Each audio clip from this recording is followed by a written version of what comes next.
What's going on, guys? Certified meteorologist Jonathan Kagas back with you. Man, it has been a minute. We'll talk a little bit about why that's been the case at the end of this video.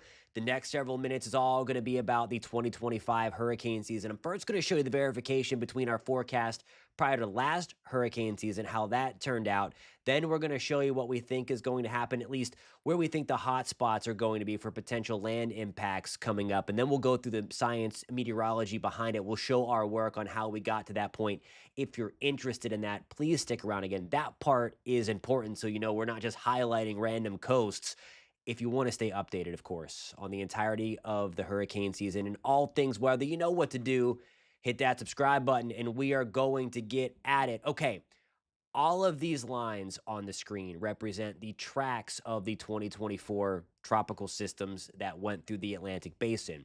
All of those red blobs, if you will, are the highlights that we thought had an increased opportunity to see land impacts during the 2024 hurricane season. So the first blob you see there included part of the Lesser Antilles in Puerto Rico. Well, you see a white line going through that. So that part of the forecast unfortunately worked out. We had Ernesto come through the northern end of the Lesser Antilles and impacted to a certain degree, to a limited degree, Puerto Rico. The biggest impact on this map from last year, no doubt, the Gulf Coast of Florida. We had another red zone there. It looked obvious with La Nina coming out of a strong El Nino, which is what last season was, that we were going to have more storms take aim at the eastern Gulf of Mexico. Florida got all three of those. That, of course, was Debbie, Helene, and Milton. So not a very kind year to the Sunshine State. And then our final highlight that we had was the Gulf Coast of Texas. Of course, we had one storm. It was high impact, especially for the Houston area. And that was Hurricane Beryl as it came through and made landfall. Now, of course, we don't have red areas where every line was. And that's why the disclaimer that I'm going to say when we talk about the 2025 forecast, we did it a little different. We put a low, medium, and high across the Atlantic basin. Just because you have a low risk does not mean you're not going to see a storm or two or three. And just because you have a higher risk, the red area, which we'll see in just 1 second, doesn't mean you're guaranteed to get hit. This is just where we think we're going to have a heightened sense of impacts with respect to a normal season. So again, keep that in mind. That's a disclaimer. I'm not guaranteeing any landfalls or the lack thereof. So here we go with the Atlantic Basin, and we're going to take a closer look. You see the big red areas that stick out. Parts of the Yucatan Peninsula, Cancun south toward Belize. Then we're going to see, I think, the Greater Antilles have at least several threats. Just because you're in the red area doesn't mean you're going to make landfall again. At least we're going to be under the gun for some tropical threat. That also continues into the Lesser Antilles, through the Turks and Caicos. And then I think some of our biggest signals, unfortunately, are for the Bahamas and then the Atlantic coast of the United States, especially the Outer Banks toward Virginia. One of the main tracks, and again, we're going to bounce around this map a lot over the next couple of minutes, so bear with me, and then we'll get into the science and meteorology of how we came up with this map. But one of the popular tracks, I think, are maybe getting tropical waves out here, and then maybe taking a while to develop until they get into this region, and then kind of working their way through the Bahamas, getting close to Florida, and then doing one of these. Up and out. It's unclear how much land interaction we may or may not have in the Northeast. We'll take a closer look at that over the next couple of minutes. One of the things that's also unclear is, okay, do we have the tropical threat on the Atlantic side of Florida, or do we have landfalls? That is why we put the Atlantic side of Florida in a medium threat, in the orange, because I do think we're going to have a lot of storms get close. I think the Bahamas might have a lot of dodging to do this hurricane season, but nonetheless, I think we're going to have a lot of storms in this vicinity, which could impact the Florida coast, depending upon where that Bermuda High and the main steering current is at that given time that there's a storm around. Again, that's near impossible to predict months into the future. But again, analog years, like years, and the way that the sea surface temperature pattern and everything setting up, it shows that there's a higher than normal threat. Where there's also a higher than normal threat, again, it's really, really hard for a storm to make landfall in that area. coast naturally curves away. So again, you would have to have a really strong Bermuda high, like right there, pushing that right into Georgia. That is why we're on the low side. Again, it's not impossible, but we are going to have storms close by, I think, to the Georgia coast. And then we're in the red area from the northern half of South Carolina through the Outer Banks into Virginia, getting on the lower side towards the New Jersey coast. And then a moderate side again, the orange. Again, this is all according to us. It's not an official entity. Again, I want to be clear about the disclaimer here. This is just where we think, and it's something that we're going to watch the hurricane season. It's not to hype it. It's not to scare people. Everybody needs to be prepared, as I mentioned before. If you're in the yellow, the orange, or the red, we're just putting this forecast together. And then also going to be watching you guys in the Canadian Maritimes from Nova Scotia and the Newfoundland. If we have those storms kind of doing one of these, have you in the low area now, but just know that I do think we are going to have storms coming like this that at any given time, given the steering current, could come a little closer to land. So that's the Atlantic coast. Now, the next part, which has been an unfortunate hot zone for the last several years, has been the Eastern Gulf, especially the Gulf Coast of Florida.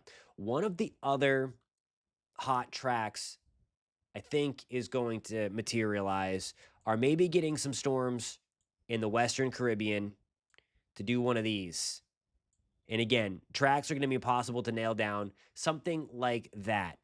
That is why we have the Gulf side of Florida in the red versus orange. A lot of the analog gears would suggest we have some stuff brewing in the Western Caribbean and then lifting up. Those short fuse storms that start out as a mess of cluster of thunderstorms and then get stronger over the warmer waters of the Caribbean, Gulf Stream, and then the Eastern Gulf. So that is something that we're going to watch closely as well. We have that medium risk extending just to the northeast of Houston, including the Louisiana coastline, into Alabama, into Mississippi, and into the western part of the Florida Panhandle.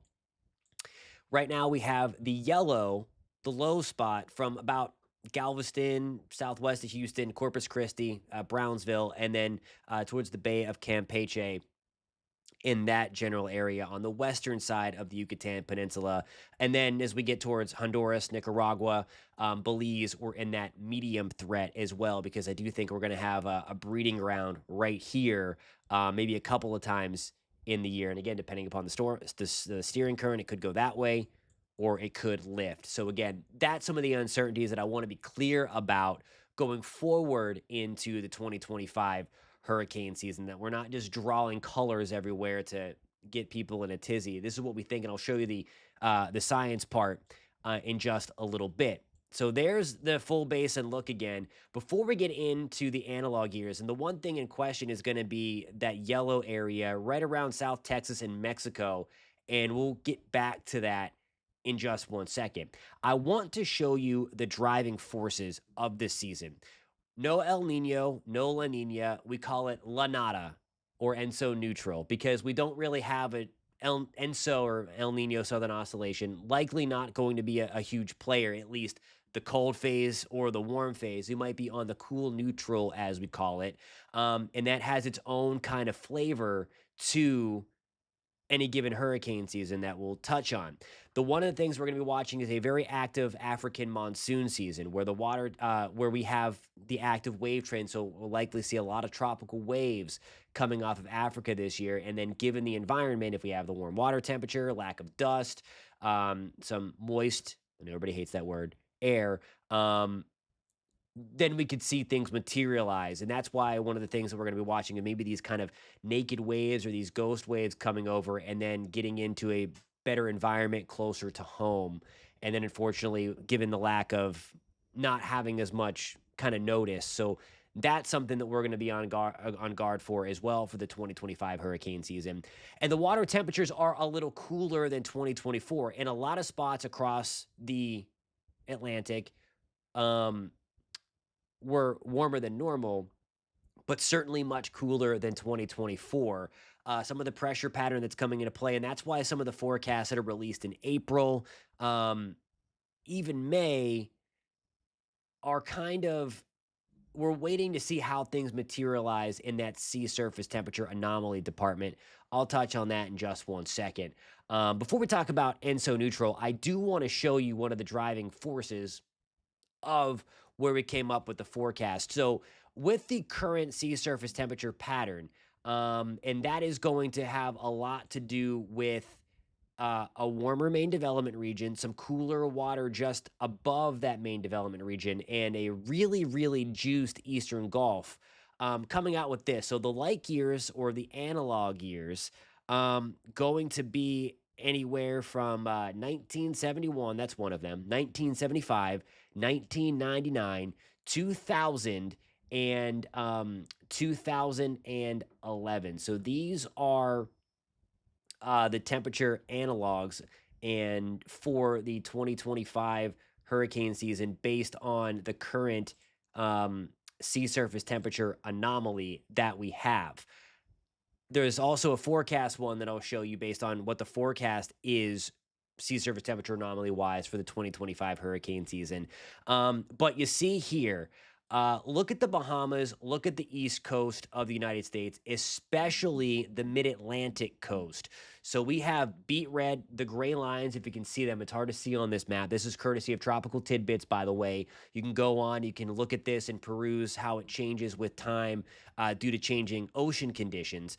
But there we go. The gray lines represent all the tracks, and then where you see the darker colors in the red means okay, we have many tracks going over this area with those analog gears in place. Certainly, the western Bahamas are a hot spot. Southeast coast of Florida, a hot spot. We have a bunch staying in between Bermuda and the United States, the Mid-Atlantic coast of the United States, also a few around Bermuda. We had to dodge a lot last year. And then also, again, Puerto Rico area towards the Northeast Caribbean. Several of the places that we are watching. The other hotspot that's popping up here on this analog chart, we showed you we had a high shot, at least we drew anyway, from about the Belize border through the Yucatan Peninsula. There's a lot of red south into our medium area for a high likelihood of track toward Belize and then towards Nicaragua, Honduras as well, further down into Central America. So those are going to be some of the things that we are watching as we go forward. There's also a little flare up here in the Bay of Campeche on the western side. So I mentioned that was one of the interesting features that have come to light with some of the more recent sea surface temperature anomaly data that we have. So just some of the things to keep in mind again that that is what we're going to be watching closely over the next couple of months, of course, as we watch this going forward. One of the things that I want to show you too, this is the sea surface temperature anomaly. So again, this is not the sea surface temperature, but one of the things that have been kind of materializing over the past several weeks, again, beyond April, has been this area where we have the blue. It's not crazy cold, but we have this cooler anomaly going up. One of the problems last year, and thankful for this problem, or else it would have been way worse than what we already had to deal with in 2024, was that we just had the whole basin juiced. When you have a lot of uniform warm water or warm air, it's hard to have a focal point for storms to kind of latch onto and develop. You need to have differences in temperature to kind of help that along a little bit. To generate a little more instability. Well, we have some cooler water developing right here. This is kind of the main, that's partially in the main development region. The main development region is basically this. So we have the water warming up a little bit in the eastern part of the MDR, and then we still have some cooler than normal temperatures. That's why the forecast isn't super crazy in terms of number of storms, which I'll show you in a minute if you haven't seen. But one of the issues that we're going to be watching here is this. Because again, if, okay, conditions aren't the greatest out in the MDR, which they may not be this year, look at the water temperature anomaly close to home. If we get those waves that kind of slide on through and then take advantage of that warm water, going to have to watch for that rapid intensification close to land. There's the ENSO neutral. Again, it looks a little and that's off the South American coast. That's where ENSO is, the 3.4 region, which we care about. That's super scientific. That's out there again. It's cooler than normal, but not cool enough to be considered a La Nina. So it's on the cool side of ENSO neutral, as we officially call that. Okay, so in terms of the forecast number of storms, now I always say first and foremost, when you see these numbers, um, take them with a grain of salt. Numbers are just numbers. We can have 100 storms. If none of them hit land, I don't care. Okay, we hope that none of them do hit land. So here's the deal: Colorado State University, a well-respected seasonal outlook university, is calling for 17 named storms. And I always say also pay attention more to the hurricanes and major storms because that sheds some light on what the potential intensity of the hurricane season could be. 9 hurricanes forecast, that's above normal. 4 major storms, that's above normal. NOAA came out with that was April, by the way. That was Colorado State's initial forecast. They do several throughout the season as more information becomes available and as we get closer into the season. NOAA in late May is forecasting. That's the National Oceanic Atmospheric Administration. Very, very critical agency. They do the research on the hurricanes. They forecast hurricanes very well. 13 to 19 named storms. 6 to 10 of those becoming hurricanes, and then 3 to 5 becoming major storms. So there is a decent wide range there because there is some uncertainty. The water temperatures are cooler than last year. There's no La Nina or El Nino. And there are some limiting factors out there. The average is 14, 7, and 14, 7, and 3. Also, I want to show you with respect to the forecast sea surface temperature anomaly. Before I showed you the kind of hot zones on the current sea surface temperature anomaly, the analog years here are 1970, 1975, 2010, 2011. So we do have a couple of overlapping.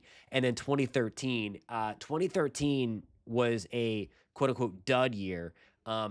Love it if 2013 were to happen. So anytime a 2013 shows up, it raise your eyebrows a little bit. But watching this a little bit and how the sea surface temperature pattern has kind of evolved over the past month or so, I think 2013 is kind of dropping out just a little bit. Notice, though, we still have a little bit of red closer to the east coast of Florida and certainly the Bahamas and then to the greater Antilles. We have some higher red to the Bay of Campeche. This is going to be interesting. Let's see if we do get heightened activity. And again, that's in our low zone, so we'll see what happens again. That's why I'm telling everybody to make sure you're on guard and prepared everywhere along the coast that are susceptible to hurricanes. And then also another red zone popping up, Central America, Yucatan Peninsula, things of that nature. But again, I personally believe that we are going to, the main hot zones are going to be Mid-Atlantic, coast of Florida, the Eastern Gulf, and then Turks and Caicos, and especially the Western Bahamas.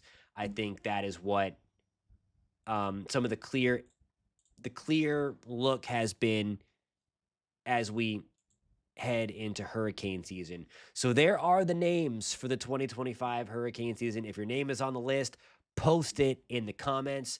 Again, just want to state that I know what social media has done to the weather. It has brought unnecessary fear. It has brought a lot of misinformation these days. I like to call myself in this channel the hype buster.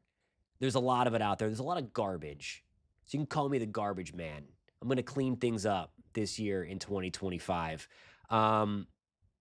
As we attempted to do last year in 2024. And I want to appreciate everybody that joined on board 100,000 strong and joined the weather team. You guys are a part of that. You're the eyes and ears in the field. I love getting your weather reports, all of that stuff as I ramble on and ramble on and ramble on. But you guys mean the world to me out there. I love the weather conversation that we have. But my promise to you is to never hype anything.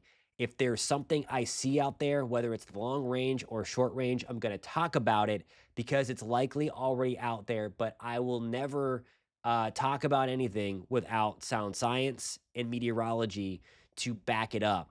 And I will not be afraid to call out people that are blatantly sharing misinformation, whether it be just to get clicks or, and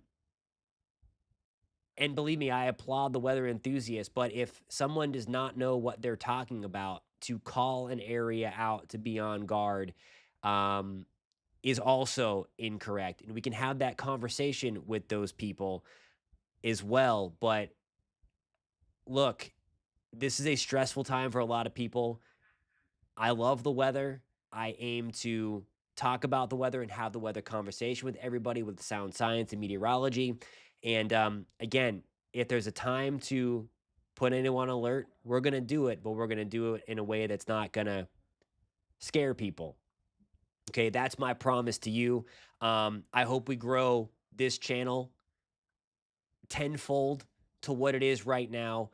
Spread the message, tell your friends, all of that stuff, because we're a growing weather community, everybody included. That's you guys watching.